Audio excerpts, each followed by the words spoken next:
Well, hello everyone, and welcome back, I hope, to another episode of Mondays with Mundy. And you're looking at him, Jim Mundy, the historian for the Union League Legacy Foundation. So this video is being broadcast for the first time on January the 25th, which means 5 days ago, on January the 20th, we inaugurated a new administration and a new president. And that brought back in mind a little movie once upon a time called Mr. Smith Goes to Washington.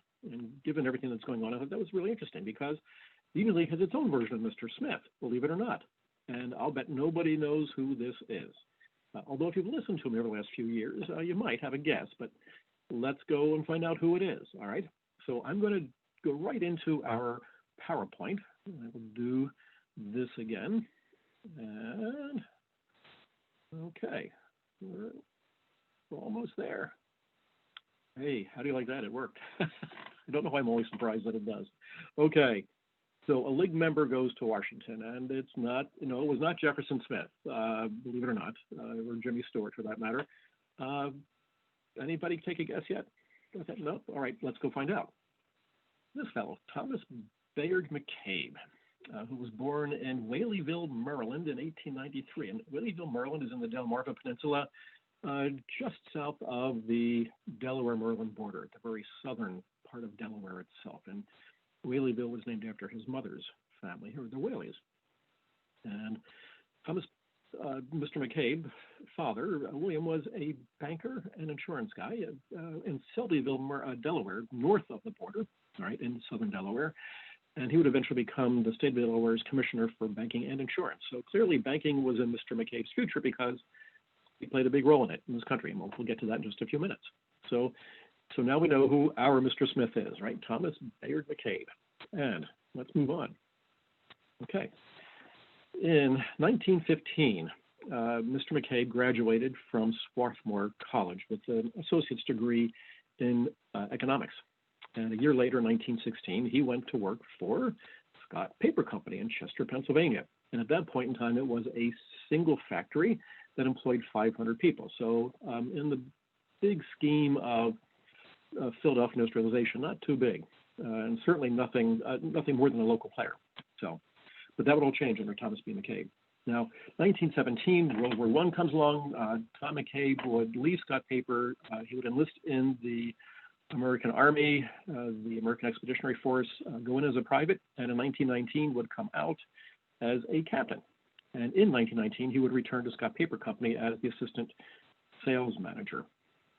So, 1919 to 1927, in just 8 years, Thomas B. McCabe went from the assistant sales manager to the president and CEO of Scott Paper Company. Wow, that's pretty amazing in anybody's career. So clearly, Mr. McCabe was an unusual and incredibly gifted and talented individual. So to get to make that happen that fast, absolutely amazing, all right? And when Mr. McCabe left Scott Paper after 64 years in 1980, Scott Paper, and we'll take some looks at it here, Scott Paper was now a multinational corporation with 60 manufacturing plants around the world, 40,000 employees, and an annual income of over $2 billion, which is astounding. So this is the plant in Chester that Mr. McCabe, you saw the previous photograph, right, or image, and this is Chester, and on the left-hand side, you see that wonderful tower, and here we have it. And who among us, at least at a certain age like mine, doesn't recognize what this symbolizes, all right? So pretty amazing stuff that Tom McCabe did at Scott Paper Company, all right? So 1936 rolls along, and guess what? Tom McCabe's going to join the Union League, all right? This is his application. And what's interesting is that when you look at it and you see the question, what is your politics? He says Republican. But then underneath it, have you voted the Democratic ticket for president of the United States? And if so, what elections? And he voted Democratic in 1916, 1920, and 1924, 3 elections in a row. So Mr. McCabe described himself as a middle-of-the-road Republican. Those are his words, not mine, okay? So that helps set us up for a few things. And we'll see what happens next, won't we? Okay. And this is Mr. McCabe in that time period, actually, because in 1937, all right, a year after he becomes a League member, he was appointed as a Class C director to the Federal Reserve Board, Bank Board in Philadelphia, and in 1939, he would become the chairman of the Philadelphia Federal Reserve. So, as we mentioned, banking's in his background, and it's going to come into his own life as well. So he's still at Scott Paper during all this time.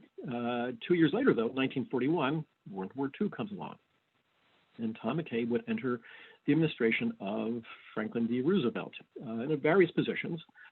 Initially, he would become the assistant director for the Lend-Lease program, which is incredibly important for America's largest ally, England, at that point in time. He would also be appointed to the War Production Board, which you can imagine how important his skills as a manufacturer were for that, making it successful. And between 1944 and 1945, he was the special assistant to the Secretary of State.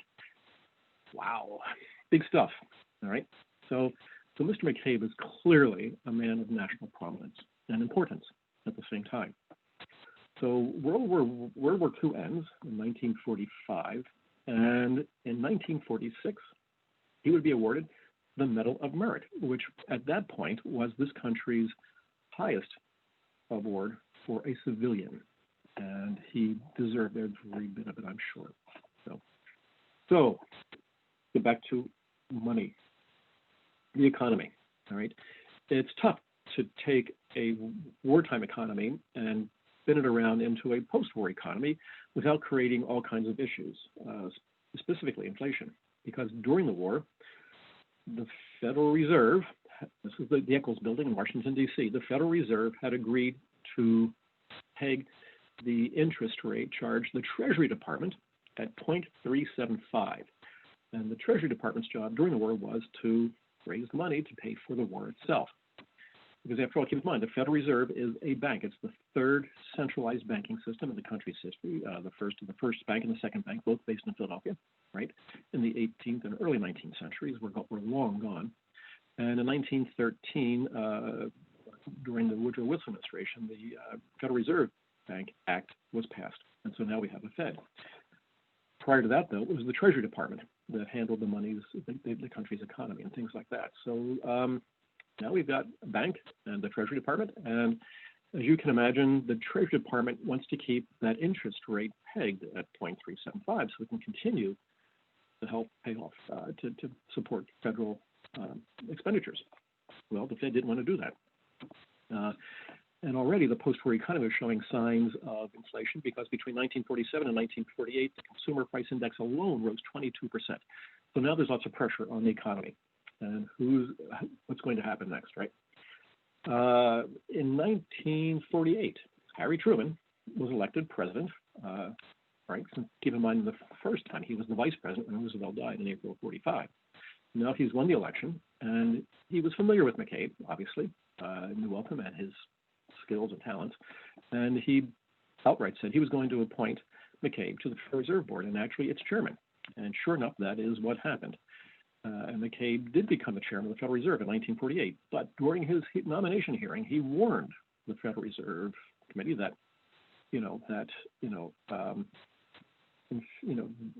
these interest rates, these struggles with interest rate would just feed the fire of inflation. I mean, he knew what was going to happen. He could see it happening in his crystal ball. And he was right, because by 1948, the country was in recession. So, and that, of course, sets up the continuing conflict between the Fed and the Treasury, because the Treasury didn't want to budge on this rate. And Truman's only solution was to create a committee that would study the issue and come up with a solution. And sure enough, they did. So in 1951, this committee, with both McCabe and the Treasury chairman named John Snyder, agreed to this accord. And the gist of it was that the Fed was no longer required to monetize federal debt at a fixed interest rate. So the Fed can now raise its interest rates, okay? And that was Thomas McCabe's ultimate, if you will, gift to the Federal Reserve. Because what McCabe did is he has now established the independence of the Federal Reserve Bank from the Treasury Department and from the rest of the government. And that is his lasting legacy, because to this day, the Federal Reserve maintains that right. And I mean, it's in the news all the time. I mean, it's something that we all live with all the time. What is the Federal Reserve rate going to be, and how does it affect us? And so McCabe himself said that, he maintained the independence of the Federal Reserve, and that was his legacy in the government service. So our Mr. Smith, our Thomas B. McCabe, went to Washington and created what we think of today, or at least saved our modern Federal Reserve banking system. So, all right. Now, but Mr. McCabe paid a price for that, unlike Jefferson Smith. John Snyder, after all these battles, went to Truman and said to him that he could no longer work with Thomas B. McCabe. And so Truman got McCabe's resignation in April of March of 1951. So McCabe came back to Philadelphia and never went back to Washington. Okay.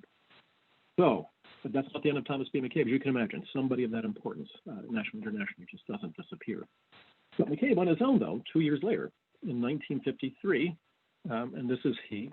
Great photograph, isn't it? I like this photograph a lot. You can tell that he's a serious man, but good stuff there.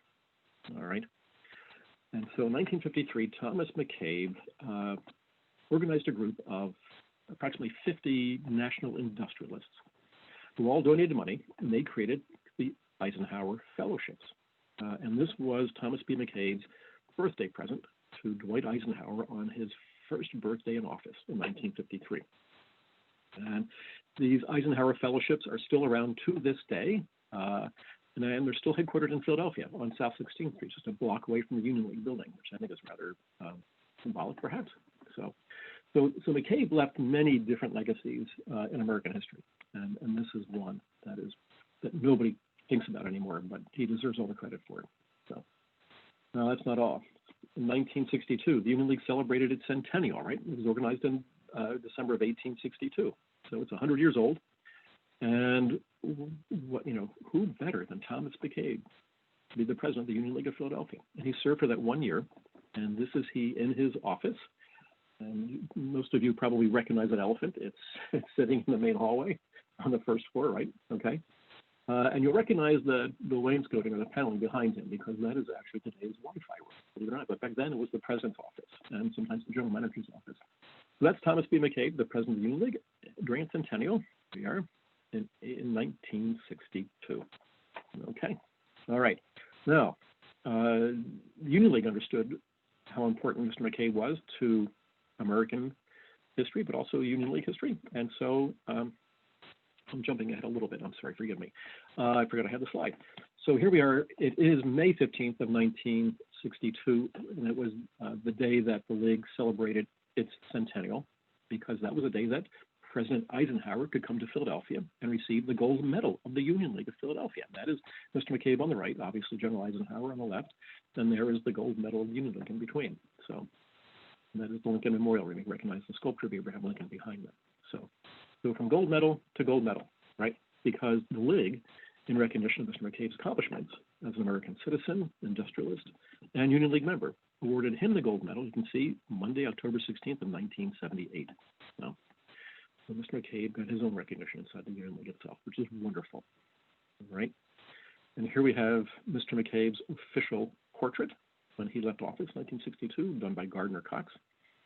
And this is it in color. And it's now hanging in the very room in which he served as president, right? The Wi-Fi room. So Mr. McCabe left his legacy to the League in many different ways, one of which was through his family. There are 4 generations of McCabes who are now members of it, or have been. So Thomas B. McCabe, his son, Thomas Bayard Jr., his grandson, Thomas McCabe III, and his great-grandson, Tom McCabe, is the current member.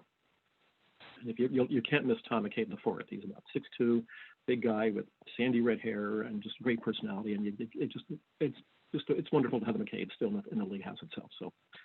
So there we have it, folks. There is the League's version of Mr. Smith Goes to Washington. I hope you enjoyed it. And the next time you're in the house, I would encourage you all to go into the Wi-Fi room, the Wi-Fi cafe, and take a look at the painting. It's to the left it's to the right of the fireplace. It's a good painting to begin with, and you kind of get the sense of who Thomas B. McCabe is just looking at him in his portrait, the arms folded, and you can look at that, the look on his face. He knows he did something important, and so do we. So that we're going to wrap up today's program. So there will be another one next week. So in between now and then, everybody stay safe, stay well, get your vaccine shot as soon as you can, and we'll see you next week. So stay well, take care, and goodbye.